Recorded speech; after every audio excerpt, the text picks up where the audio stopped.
Hello प्यारे बच्चों, कैसे हो आप सब लोग। स्वागत है एक बार फिर से आप सभी का आपके अपने इस प्यारे से सिलेक्टिव लर्निंग अड्डा में। तो आज हम बात करने वाले हैं कि चैप्टर को कैसे याद करें, एग्जाम पास में आए। सोचो है ना, समझो। अगर आपको 100 में से 100 लाना है तो आपको एक लक्ष्य निर्धारित करना पड़ेगा। टेंशन नहीं लेना है, आप एकदम सीधा चलना है, एकदम सीधा। ठीक है। जैसे कैसे याद करें, ये जो हमारा टॉपिक है ना, कि ये कैसे याद करें। याद कैसे होगा, अपने पास कुछ स्ट्रॉन्ग स्ट्रेटजी होना चाहिए। ठीक है। कुछ ऐसे पॉइंट्स होना चाहिए जिस वजह से आप पढ़ पाए। आज इस वीडियो में मैं आपको यही बताने वाला हूँ, कैसे हमें सब चीजों को क्या करना है, याद करना है। ठीक है। और जो बात बताऊं ध्यान से, उसको आप ध्यान से समझे, नहीं तो फिर आपको खत्म खेल होने वाला नहीं है। ठीक है। तो टाइम कम है, आप चाहे 10th में हो चाहे 12th में हो, कोई सा भी बोर्ड हो, आपके लिए एकदम बहुत बढ़िया नंबर वन वीडियो है ये। जब अगर आप पूरा देख लेते हैं तो आपको समझ में आ जाएगा टाइम मैनेजमेंट क्या होता है और कैसे हमें अच्छे मार्क्स हम ला सकते हैं। तो जो चीजें मैं बताऊं उसको आप ध्यान रखें, उस पर काम करें, 100% रिजल्ट आपको मिलने वाला है। और ध्यान रखना, अगर आप नीट या आईआईटी की तैयारी करना चाहते हो तो एक बात ध्यान रखना, 75% तो कंपलसरी है। इसके लिए आपको क्या करना पड़ेगा, पढ़ना पड़ेगा। हाँ। चलो आगे चलते हैं, समझ गए। भाई टेंशन नहीं लेना, सब बढ़िया है, ऑल इज वेल। ये तभी अच्छा होगा जब आप रिवीजन करेंगे, चीजों को समझेंगे, नहीं तो कुछ नहीं है। तो इसलिए सबसे पहले नंबर, आप अपने टीचर से जुड़े। ठीक है। चाहे स्कूल के टीचर हो चाहे कोचिंग के टीचर हो। पहला नंबर कौन से, आप ये कहें कि भाई जो आपने मुझे पढ़ाया है, जो भी किया है, ठीक है, आप उसका टेस्ट ले। जब आप टेस्ट देंगे तो कमियां बताएगा, उसी कमियों पे हमें क्या करना है, काम करना है। तो इन सब चीजों को है ना, इस वीडियो में समझने वाले कैसे हम चीजों को हैंडल करें, उसके लिए टाइम कैसे मैनेजमेंट करें और कैसे पढ़ें। चलिए आगे हम इसको स्टार्ट करते हैं ना। देखिए सबसे पहले नंबर आपको है ना क्या करना है, जो जिस क्लास में भी है पहले आप अपने पेपर को समझे।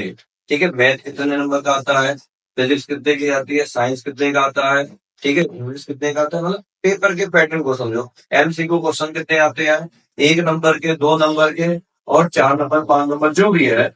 पहले क्वेश्चन को कितने क्वेश्चन आते हैं और कितने समय का होता है।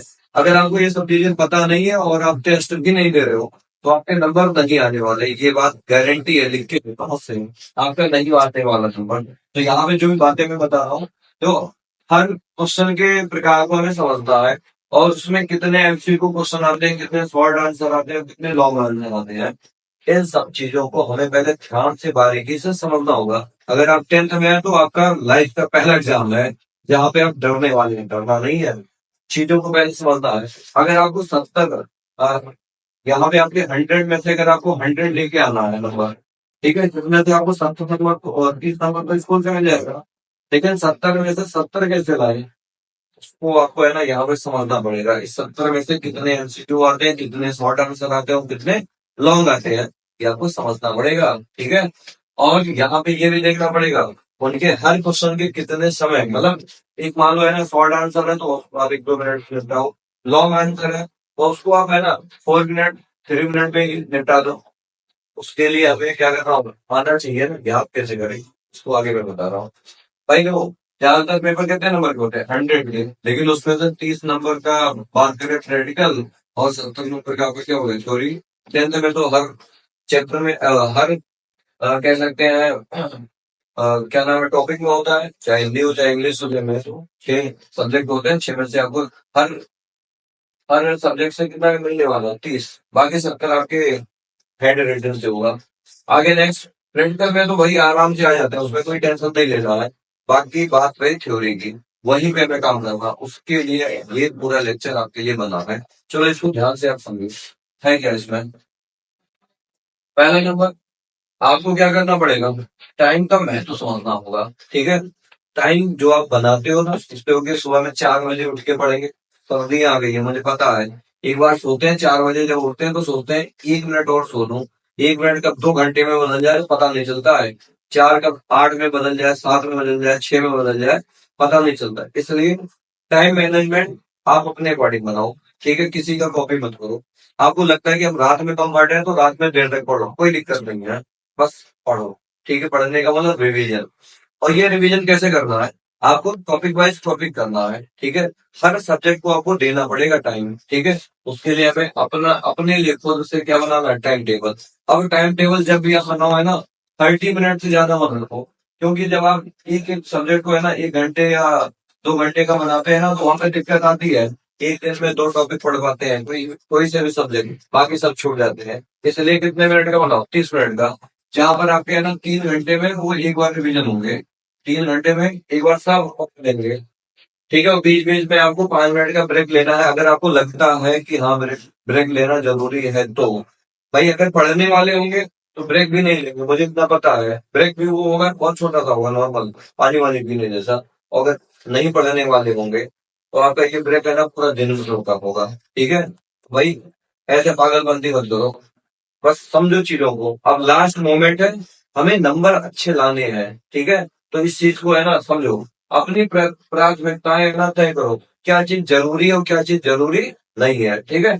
उसके बाद बहुत सारे डिस्ट्रैक्शन होते हैं, ठीक है, इन सबसे हमें बचना है। दोस्त यार प्यार, ठीक है, इंस्टाग्राम जो भी होता है, जहां पर भी आप बिजी रहते हैं, उन सबको है ना बचे। अगर आप नहीं बचोगे तो फिर खत्म है, ठीक है। और उसके बाद अगर आप है ना इतना चीजें है ना तय कर लेते हैं, चलो ठीक है डिस्ट्रक्शन हो रहा है लेकिन आप इस पे काम कर रहे हैं रिवीजन पे, तो कोई दिक्कत नहीं। बस आप ये ध्यान रखें, जो भी काम करें मन से करें, याद होना चाहिए, ठीक है।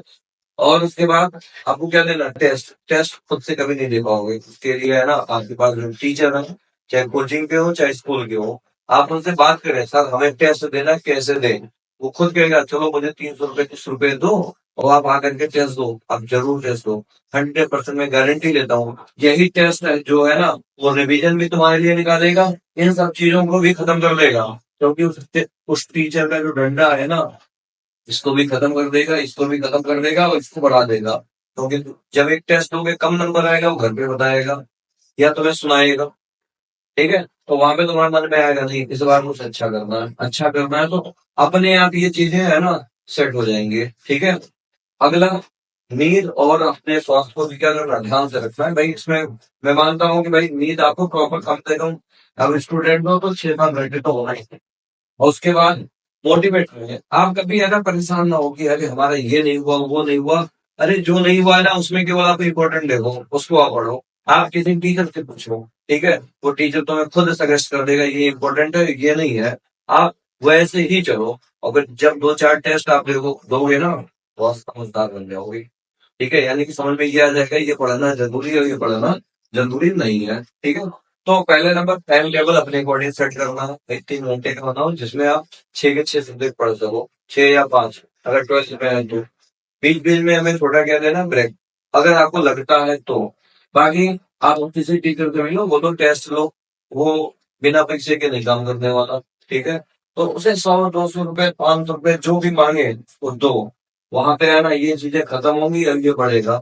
और गारंटी है जो आप है ना फेल होने, पास होने के लिए, जब फेल हो रहे होते हैं पास होने के लिए ले जाकर के दूसरे स्कूल में पैसे पकड़ाते हैं, ठीक है। हम जुगाड़ लगाते हैं लेकिन कोई जुगाड़ उगाड़ लगने वाला नहीं है यहाँ पे। हर जगह कैमरे लगे हुए हैं, समझ लो पहले। ये सब चीजें अगर आपके माइंड में है ना तो ये सब चीज निकाल दो, ऐसा कुछ नहीं है। तो जब तक आप टेस्ट देंगे नहीं तब तक आपका रिवीजन नहीं होगा, ठीक है, कोई सा भी सब्जेक्ट हो। तो यहाँ से आपके नंबर बढ़ने लग जाएंगे, ठीक है। और भाई जब अपने आप जब एक बार हैबिट पड़ गई, हाँ पढ़ना जरूरी है, तो दुनिया की कोई ताकत नहीं है जो तुम्हें रोक सके आगे बढ़ने से।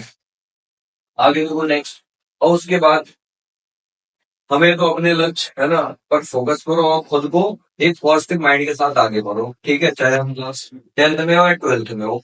पहले नंबर आप ये ध्यान रखिए, रिवीजन ज्यादा इंपॉर्टेंट है, उसके बाद आप टेस्ट दे, रिवीजन टेस्ट रिवीजन टेस्ट। अगर आप कम से कम 4-5 टेस्ट भी दे देते हो बढ़िया मन से, अगर कोई याद हो जाता है ना, ऐसे गारंटी ले रहा हूँ बढ़िया नंबर आ जाएंगे। बस आप थोड़ा रिवीजन करो, ठीक है। और अपने आप को ना थोड़ा पॉजिटिव महसूस करो, ऐसा मत डरो कि अरे पेपर हम कर नहीं पाएंगे, ये नहीं होगा वो नहीं होगा, ये तो बहाने हैं, ठीक है। तो डरना नहीं है, बस आपको क्या करना है, मेहनत करना है, ठीक है। हमेशा be positive, all is well.